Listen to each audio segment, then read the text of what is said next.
Pemirsa, berikut kami hadirkan wawancara eksklusif bersama Rektor Universitas Mahasaraswati. Selamat menyaksikan. Berjumpa kembali bersama Anda, kami hadirkan wawancara eksklusif bersama saya Pradana Adi Putra.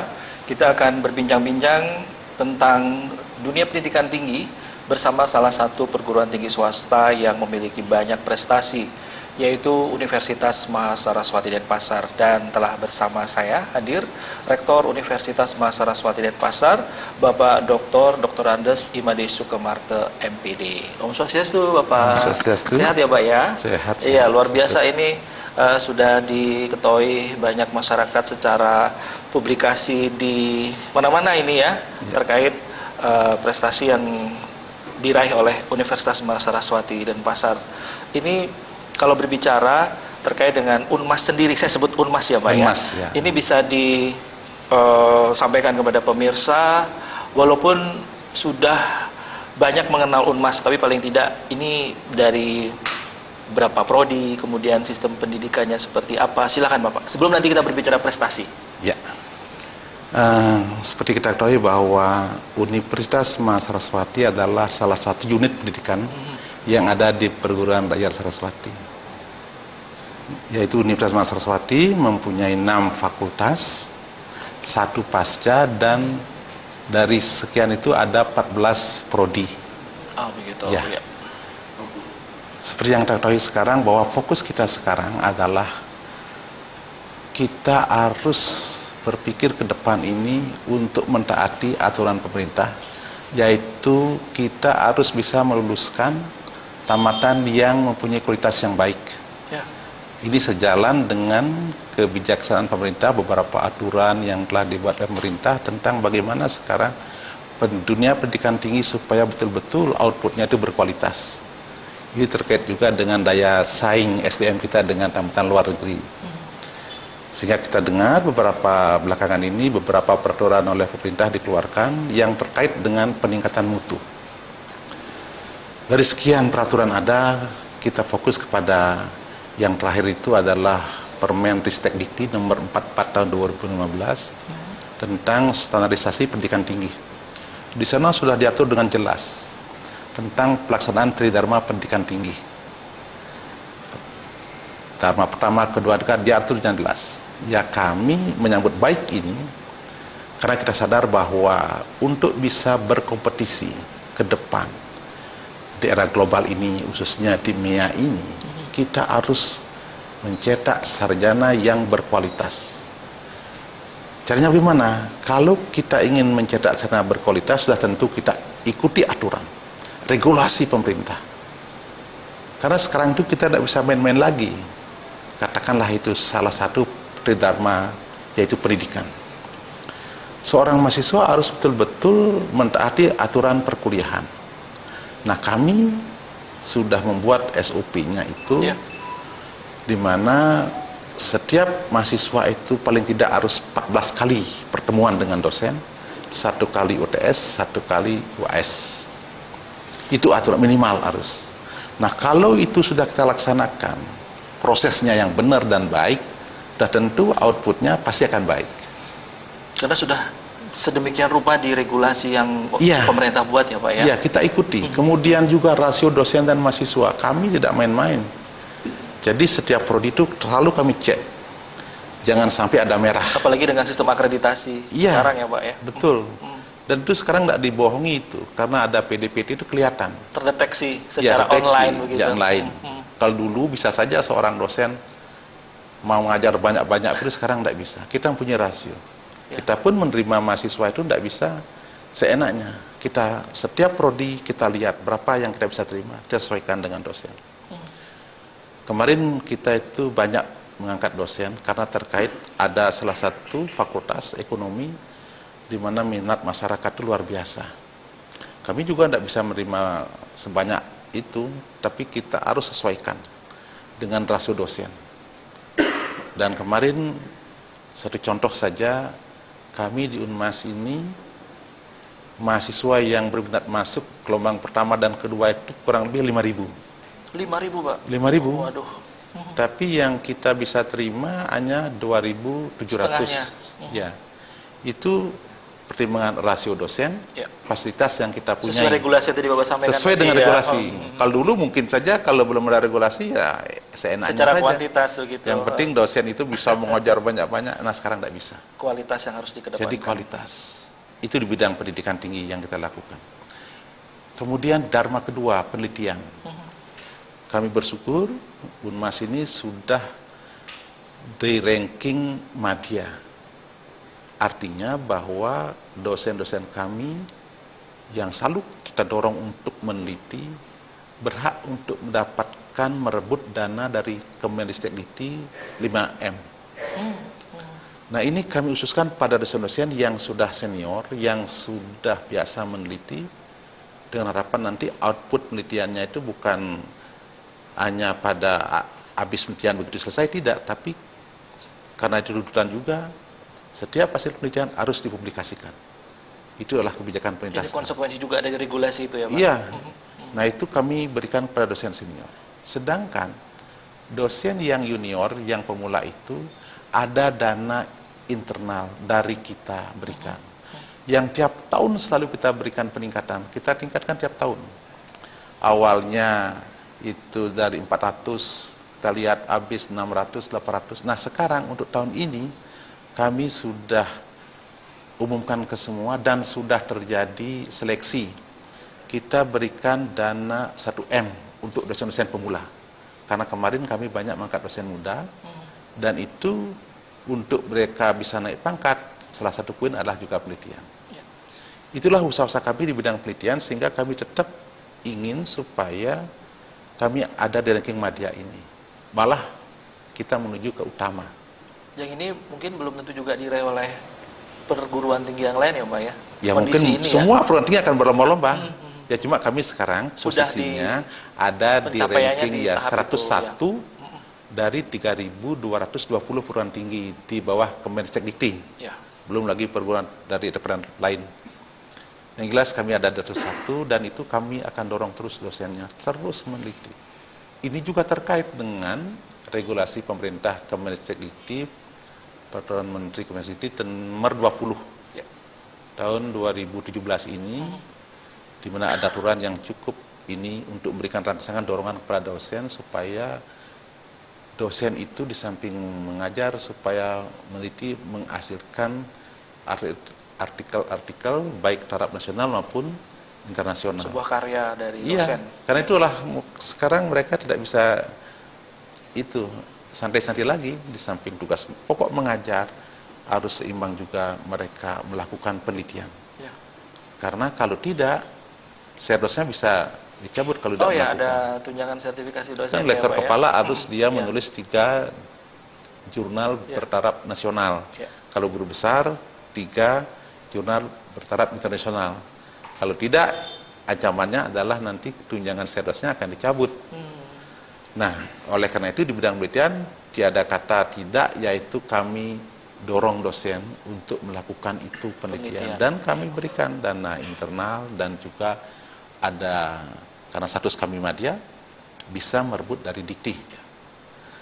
Nah, di bidang tridharma ketiga, pengabdian masyarakat, di sana ada program KKN. KKN ada 2 macam, reguler dan non-reguler. Yang reguler artinya mahasiswa itu dalam semester tertentu dengan mereka sudah menyelesaikan sekian SKS, mereka bisa ikut KKN dan tinggal di desa 2 bulan. Ya, ini penting bagi mereka untuk pendidikan karakter, untuk soft skillnya, karena mereka tahu bagaimana kehidupan di masyarakat itu. Tetap continue kita mengadakan KKN. Di samping itu juga bagi mahasiswa yang bekerja ada program non reguler namanya, itu kita berikan kepada mereka sesuai dengan di mana mereka bekerja untuk membantu mereka yang bekerja. Jadi tridharma perguruan tingginya Ya. benar-benar tadi sebetulnya sih regulasi sudah ditetapkan, tapi paling tidak juga dari Unmas benar-benar menjaga komitmen dan integritas betul. ini untuk bisa menciptakan tadi tridharma perguruan Iya. tinggi yang berkualitas ya Pak ya. Tidak Iya. hanya sekedar kuantitas begitu ya. Iya, tidak. Ke depan ini yang adalah kualitas. Artinya ini dengar-dengar artinya dengan apa yang Bapak sampaikan tadi ini yang membuat Unmas kemudian meraih prestasi Iya, tahun PTS terbaik ya Pak. Tahun berapa ini 2016 Pak? kemarin dari penilaian Kemendikbud kami ada di ranking 44. Boleh kami katakan itu mungkin untuk kompetisi 8 kami paling tinggi ya, rankingnya 44 dari 3.220 perguruan tinggi, dan memang tertinggi di kompetisi 8. Oh, begitu. Dan sekarang ini tentunya yang lain sudah akan berkompetisi untuk nanti pilihan berikutnya, dan mereka kan tidak diam, semua pasti berusaha untuk meningkatkan rankingan ini. Iya. Bapak ketika kemudian sudah mencapai, pastinya tidak puas hanya di walaupun 44 dan memang terbaik di Bali. Apa yang akan dilakukan ke depannya untuk menjaga dan mempertahankan ataupun bisa meningkatkan ranking itu? Ya. Untuk nanti bisa bagi Unmas ini menjadi hal yang sangat luar biasa untuk komitmen di bidang pendidikan. Ya, seperti saya katakan tadi, kami berkomitmen untuk taat asas, melaksanakan regulasi-regulasi yang dilakukan oleh pemerintah, yang semuanya itu adalah bertujuan untuk meningkatkan kualitas. Jadi Tridharma Pendidikan Tinggi, Dharma pertama, kedua, ketiga harus sesuai dengan standar. Oleh karena itu, kalau itu sudah dilaksanakan, kami yakin lulusan kita akan berkualitas. Dan animo masyarakat untuk bisa mempercayakan di pendidikan. Sekarang ini dalam penerimaan mahasiswa baru, kami tidak terlalu banyak memasang baliho itu, enggak. Karena itu mahasiswa akan bicara. Ya. Oleh karena itulah kami selalu tekankan kepada dosen-dosen supaya betul-betul kita adalah melayani, meningkatkan persiapan mereka juga dalam ketiga dharma itu. Dan itu mahasiswa akan bicara. Nah, itulah komitmen kami ke depan, sehingga tidak akan bisa kami menerima seenaknya gitu. Baik Bapak, ini untuk Unmas sendiri ketika tadi sudah punya prestasi, ini artinya juga punya tanggung jawab secara akademis dan moral ini ya. Bagi nanti para lulusan. Ini seperti apa Bapak dari Unmas sendiri ini memantau stakeholder puas dengan output yang dihasilkan oleh Unmas? Ini seperti apa pemantauannya? Ya, kami punya biro yang memantau itu di tentang alumni. Ada yang biro yang khusus tentang itu untuk memantau semenjak mereka begitu akan wisuda sudah didata dengan baik, kemudian itu dicatat sama sebagainya, dan terus komunikasi untuk mendapatkan informasi tentang kemana mereka, dan mereka juga aktif memberikan laporan. Dan untuk nanti bagaimana teman-teman kami itu bisa ke depan itu tidak hanya berpikiran sebagai pegawai negeri, kami juga mempunyai namanya Biro Edisi Entrepreneur Development Center. Nah, di sini tugasnya adalah untuk selalu mengadakan pelatihan-pelatihan kepada mahasiswa. Tidak bisa semuanya, itu disesuaikan dengan program itu. Yang penting ada setiap prodi diikutkan. Mereka itu dididik untuk bagaimana supaya setelah tamat itu tidak berpikir untuk menjadi pegawai negeri, tapi dia supaya berpikir untuk menciptakan pekerjaan orang lain. Di sana dibekali. Dan ini bekerja sama dengan para dosen. Para dosen itu dalam proposal itu yang menyangkut tentang kewirausahaan itu, proposal yang menyangkut itu bisa nanti kita berikan daftar mahasiswa yang sudah mengikuti ini, pelatihan-pelatihan kewirausahaan. Itu sebagai contoh saja. Jadi itu menjadi salah satu cara bagi untuk memonitor outputnya. Yang lain lagi, sekarang kita tahu bahwa ke depan ini setiap mahasiswa yang tamat itu dia akan mempunyai ijazah. Ijazah ini juga nanti akan dilengkapi, didampingi dengan SKPI. Apa itu Pak? SKPI, surat keterangan pendamping ijazah, gitu. Jadi ini ada bukti artinya apa ini? Di sana akan kelihatan seorang ini apa sih kompetensinya di fakultas ini. Melengkapi kemampuan dia di akademis gitu ya Pak. Kita ada keterangan, karena mungkin dan pasti begitu ke depan ini kalau kita mau keluar negeri bekerja itu akan dilihat nanti bukan hanya ijazah tapi ada surat keterangan pendamping ijazah ini yang akan dilihat apa sih kemampuan orang ini. Baik. Dan itu kami sekarang menganjurkan kepada semua fakultas supaya masing-masing fakultas itu mempunyai satu program untuk sertifikasi. Nah, sekarang ini kami kelas teknik contohnya. Di sana ada program nanti yang sudah dirancang sebelum tamat, dia itu plumbing, pemasangan pipa, sehingga mereka itu insinyur teknik, dia mempunyai sertifikasi keahlian bidang plumbing. Jadi ini juga berlaku untuk prodi-prodi lain ya Pak ya? Ya, semua itu sesuai Baik. dengan khususnya. Pertanian contohnya, kami sudah kerjasama dengan Badan Standarisasi Nasional di bidang pertanian organik.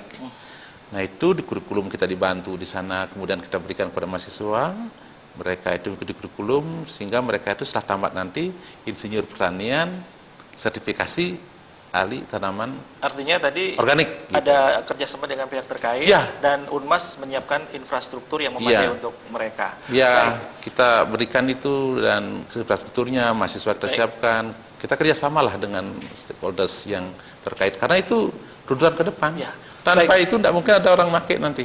Bapak Rektor, ada yang Ya. ingin disampaikan kepada pemirsa Bali TV ini terkait dengan kinerja yang sudah diraih dan apa yang akan diraih ke depannya bagi Universitas Saraswati. Silakan Bapak. Ya, baik, yang kami bisa menawarkan kepada masyarakat adalah jangan ragu-ragu bagi orang tua untuk memasukkan untuk kuliah di Unmas dan Pasar, karena kami berkomitmen sesuai juga dengan komitmen yayasan bahwa mutu adalah menjadi priority.